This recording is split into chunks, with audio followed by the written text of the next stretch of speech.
It's Jess Williamson and you're watching ZapRoot. Turns out people could really care less about bike theft. To prove this point, the Neistat brothers went around New York to steal their own bikes. They used bolt cutters, hammers, an electric saw, and not one person said a thing. Although, what would you say to somebody with an electric saw during rush hour? But that's New York. In Toronto, they take things a little more seriously. In July, they arrested this sexy hunk of a man. His name, Igor King, and he ran a bike shop in Toronto. Some undercover cops arrested him back in July when he and a friend clipped the locks off some bikes and tried to run off. But it turns out our friend Igor had a little bit of a bad habit. After he was taken into custody, police found storage facilities all over the city with nearly 3,000 stolen bikes. Igor's friends said he was accumulating bicycles in preparation for a severe oil shortage. Although others speculated that with his scrap dealer's license, Igor had a more sinister plan for the bikes. Igor, a Slovenian who told police that back in the old country he used to be a police officer and KGB agent, was known as the go-to man to retrieve a stolen bike amongst the Toronto bike community. But it turns out not everything in the shop was used. Along the walls, police found cases of brand new, shiny bike locks.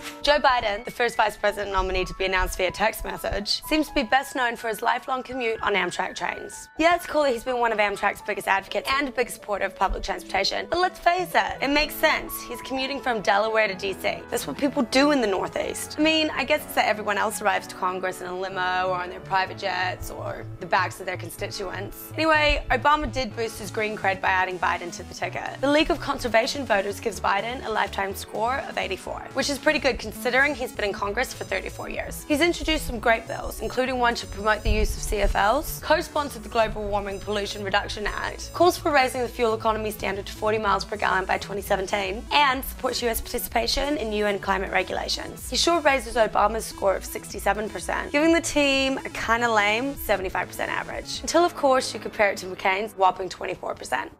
Free Chico bags are back, and this time they're badder than ever. So go to our community site, sign up, and send us a message saying you want a free Chico bag. People will be selected at random each week. Free stuff doesn't get much easier than that. And now for some alternative autos. A new idea for getting you to lighten up on your lead foot is a force feedback pedal. Both Nissan and Continental are coming out with their own versions. When you try to accelerate too fast, the pedal becomes harder to push down, and a light comes on the dashboard that tells you you're wasting gas. It's like a really annoying backseat driver. But when you really want to tear ass, you can turn it off. Not that we're suggesting any ass tearing. Wait, that sounds weird. Who wrote that?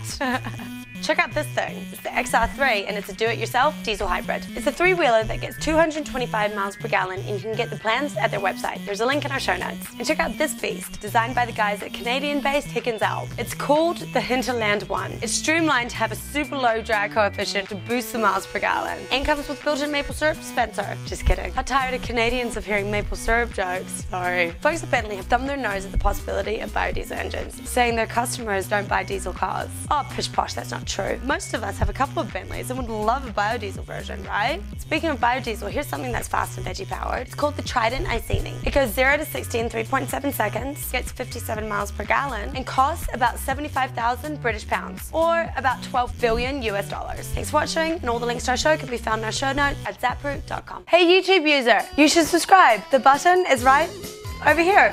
Seriously, this button's all over the place.